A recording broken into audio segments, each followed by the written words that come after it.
수도권을 제외한 다른 지역에서도 어제 150명이 넘는 확진자가 나왔습니다. 울산에 있는 요양병원에서는 이틀에 걸쳐 환자와 직원이 90명 넘게 감염됐고요. 부산과 경남, 전북에서도 확산 추세가 좀처럼 꺾이지 않고 있습니다. 취재기자 연결합니다. 나연호 기자. 네, 전국부입니다. 네, 울산 지역 요양병원 어제 하루에만 90명이 넘는 확진 환자가 나왔습니까? 네, 그렇습니다. 울산 남구에 있는 요양병원인데요.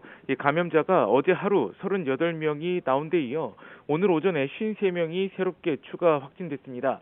오늘 오전에 이 추가 확진된 53명 가운데 1명을 제외한 52명이 병원에 입원한 환자입니다.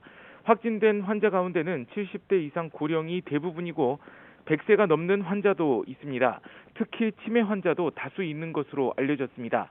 이 요양병원 이 누적 확진자는 입원 환자가 총 68명, 직원과 요양보호사가 23명인데요. 직원 가운데는 무증상 상태로 출퇴근하면서 다른 사람과 접촉했을 가능성이 있어서 추가 감염 확산 우려가 있습니다. 울산시는 지난 5일 저녁부터 해당 병원 건물 전체를 코호트, 그러니까 동일 집단 격리했습니다.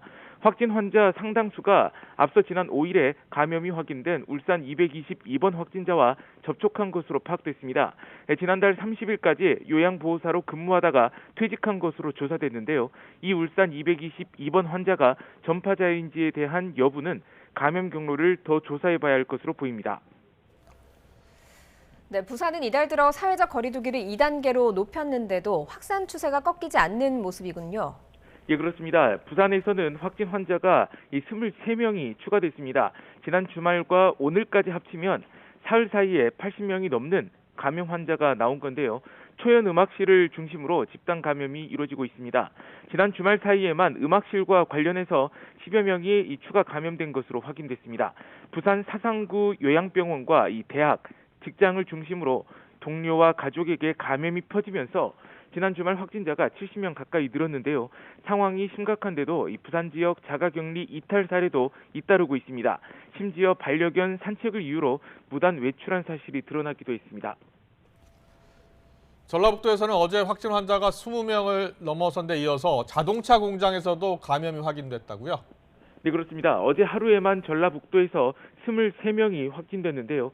현대차 전주공장 직원과 가족 등 8명이 감염된 것으로 확인돼 일부 제조 공정이 휴업에 들어갔습니다. 군산 의료원에서도 격리병동에서 근무하던 이 간호사가 감염되면서 외래 진료를 중단하고 역학조사를 벌이고 있습니다. 이 외에도 전국적으로 산발적인 소규모 집단 감염 사례가 잇따르고 있는데요. 육군 교육훈련시설인 전남 장성 상무대에서는 확진자가 1명 추가됐습니다. 지난달 27일 장교 1명이 확진된 뒤로 지금까지 군인 28명이 확진 판정을 받았습니다.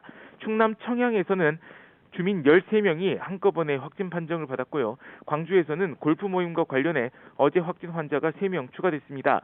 지난달 26일 경기도로 골프 모임을 다녀온 뒤 이와 연관된 확진자는 14명으로 늘었습니다. 경남에서는 어제 저녁 이후 확진자가 8명 늘었습니다. 김해 노인 보호시설에서 80대 1명이 추가 확진됐고 진주 이통장 연수와 관련해 3명, 이 거제 조선소에서 1명이 추가 감염됐습니다. 이 가운데 진주 이통장 연수 관련해서 이 누적 확진자는 70명이고 김해 노인 보호시설은 29명으로 집계됐습니다. 정부가 내일부터 비수도권에 대해 사회적 거리 두기를 2단계로 적용할 계획인데요. 상황이 상대적으로 심각한 자치단체는 일찌감치 사회적 거리 두기를 2단계로 올려놓은 상황입니다. 지금까지 전국구에서 YTN 나연호입니다.